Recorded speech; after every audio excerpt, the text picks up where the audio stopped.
और अभी digital India आ गया, सबके हाथ में मोबाइल हो गया है। एक चीज अगर आप बहुत आगे बढ़ेंगे ना तो एक प्रॉब्लम फेस करेंगे। बिना मतलब लोग आपके ऊपर उंगलियां उठाने लगेंगे, बिना मतलब, जिनको कोई मतलब नहीं। आप देखिएगा तो मतलब अजीब लगेगा। इस सब चीजों से कभी मत घबराइएगा।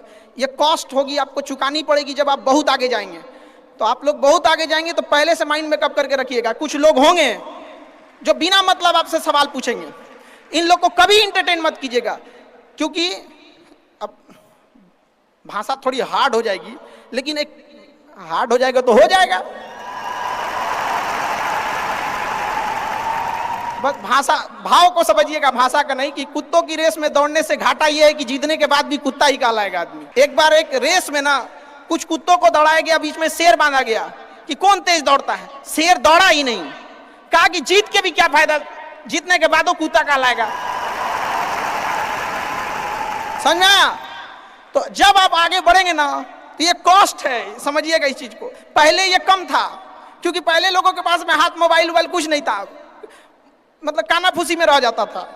लेकिन अब ये बहुत बड़े पैमाने पे हो गया। तो ये सब चीजों से बचिएगा, और ये आएगा आपके साथ में लाइफ में। ये चीजें जैसे हम आपको छोटा सा मतलब व्यवहारिक चीज पे बताते हैं। जब बहुत आगे जाएंगे ना तो कुछ कहेंगे अरे इसका प्रोडक्ट खराब है, इसका ये चीज, मतलब कुछ ना कुछ बोलेंगे। उसको बस ऐसे समझिएगा कि जब आप बढ़ते हैं तो आपके चेहरे पे कभी कभी कुछ दाने निकल जाते हैं, उसको छेड़ा नहीं जाता है। 10 दिन 15 दिन बाद वो खत्म हो जाता है, फिर दिखता तो है तो आपका चेहरा ही दिखता है। और ज्यादा खखोरेंगे ना तो उधर के बर्बाद कर देगा आपको। हम निकला है छोड़ दीजिएगा उसको। एक समय आएगा जब आप ही जाने जाएंगे। यहाँ लोग किस चीज पे नहीं उंगलियां उठा देते हैं, भगवान को उंगलियां उठा दिए लोग। अग्नि परीक्षा भगवान को देना पड़ा, हम लोग की क्या औकात है जी यहाँ पर। इसलिए भैया इस सब चक्कर में नहीं पड़िएगा आप। जो है वो एकदम परफेक्ट है, चाहे जैसे भी। गलतियां सबसे होंगी, जो गलती करिएगा उसको एक्सेप्ट कर लीजिएगा। हाँ हमारे पास ऐसे गलती हो गई, नेक्स्ट टाइम से हम सुधारेंगे, बट कोशिश कीजिएगा गलतियां ना हो। लेकिन सबके जवाब देने की कोशिश मत कीजिएगा। आप इंसान है, कोई डिटर्जेंट नहीं है कि सफाई करते चलते हैं आप। और काबिल इतना बनिए ना कि लोग आपको रोकने के लिए ना साजिश करना पड़े, कोशिश नहीं। उस लेवल पे जाइए। आपको यार ये कैसे आगे निकल गए यहाँ पर। आएंगी चीजों को हम लोग भी फेस किए हैं, आप लोग भी फेस करना होंगे। यहाँ पे शुरुआत में सबको कॉस्ट चुकानी पड़ती है। और ना लोग कहते हैं कि सबके अंदर कोई यूनिक क्वालिटी होती है। इसको पहचानने का एक तरीका होता है। जब आप मुसीबत में फंसेंगे ना तो वही काम कीजिएगा जो आपको सबसे अच्छा आता है, सबसे अच्छा आता है। आप मुसीबत में फंसेंगे। हम लोग जब इंटर पास किए थे तो हम लोग के सामने भी फाइनल क्राइसिस आया था। सबसे पहले वेल्डिंग मारना चालू किया था आदमी की, बिना किसी काम का किसी दुकान पे बैठ के वेल्डिंग मारते रहो। अरे सही भी मारते थे तो 4 को चीज सुना देता था।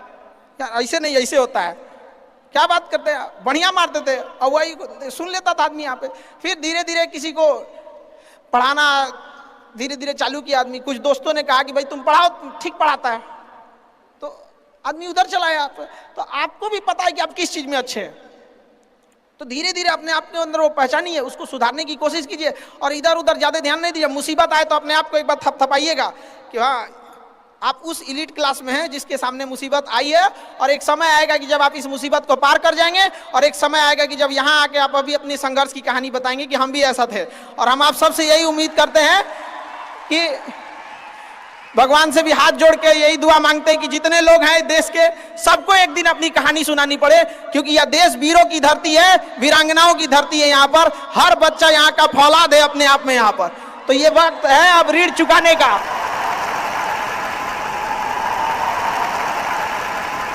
अब इस सदी में हमें अपना नहीं, अब इस देश का भी एक ऋण चुकाना होगा कि शायद पिछले जन्म में बहुत सौभाग्य, बहुत अच्छा काम किए होंगे तो हिंदुस्तान में जन्म लिए। वरना अगर जन्म के समय थोड़ा बहुत बॉर्डर क्रॉस करते ना, उधरिया हो जाते ना, अरे बाप रे बाप, अरे क्या दुर्दशा होता जिसका कोई हद नहीं। यहाँ पे थोड़ा सा बस उधर घसक जाते तो। लेकिन ये हम लोग का सौभाग्य। एक चीज हम लोगों ने गलती किया के बाद, हमने महिलाओं के पावर को ना अंडर एस्टिमेट कर दिया। हम लोग 1947 से जो पुरुष समाज है ये सोच रहा है कि देश को आगे ले जाने के लिए, अभी तक सोचिए रहा है। ये हम लोगों से गलतियां हुई हैं। और लड़कियों को हमने जो साथ छोड़ दिया महिलाओं का ना, बस यकीन मानिए जिस दिन भारत देश की महिलाएं पुरुषों के साथ कदम से कदम मिला ली, 10 साल में देश की सूरत बदल जाएगी, दुनिया देखते रह जाएगी यहाँ पर। हम इस चीज को ज्यादा समझ सकते हैं क्योंकि हमारी खुद की बहन नहीं, अपनी बहन नहीं, लेकिन अभी भी हम अपना घर देखते हैं ना तो लगता है कि बहुत बड़ी कमी है। और अगर बहन रहती तो चीजों को अच्छे से समेट के रख सकती थी। तो इसलिए हम देखेंगे हमको इंडिया में सबसे ज्यादा राखी बांधी जाती है, पूरे हिंदुस्तान में सबसे ज्यादा राखी बांधी जाती है। नहीं था तो हमारे यहाँ माझी जी थे ना, वो कहे कि भगवान के भरोसे मत बैठो, क्या पता भगवान तोरे भरोसे बैठा लो। तो बहन नहीं थी तो क्या दिक्कत है, दुनिया में सबसे ज्यादा राखी बांधी गई। अब मतलब आप सोचते हैं कि अगली बार, अभी इस बार 7,500 राखी बांधी गई थी, 7,500। हर साल रक्षाबंधन के बाद, पहले ही रक्षाबंधन से पहले हमको एक डॉक्टर अपॉइंट करके रखना पड़ता है कि सर मेरा ना ब्लड रुक जाएगा, इतना राखी बांधी जाती है। तो आप एकदम ना स्टैंड बाई पे रेडी रहिएगा वहां पे। इतना राखी बांधने के बाद एक आदमी आता है मेरा हाथ उठाने वाला, वो हाथ लेके चलता है, हम ऐसे चलते रहते हैं। तो खुश नसीब हैं वो लोग जिनके घर में बहनें हैं, जिनकी बेटियां हैं। आप उसकी कदर नहीं कर सकते हैं तो यकीन मानिए इसका बदला भगवान जरूर लेता है। आजकल लोग देखते हैं कि लोग बहू की कदर नहीं करते। अरे वो आपकी बेटी है, चेहरा बदल के वापस भगवान ने भेजा है आपको, नहीं कर सकते कदर ना, तो आपने भगवान की उस नेमत को ठुकरा दिया है। अब फिर घरे में मुसीबत आएगा तो कहेंगे कि पता नहीं क्या हो गया।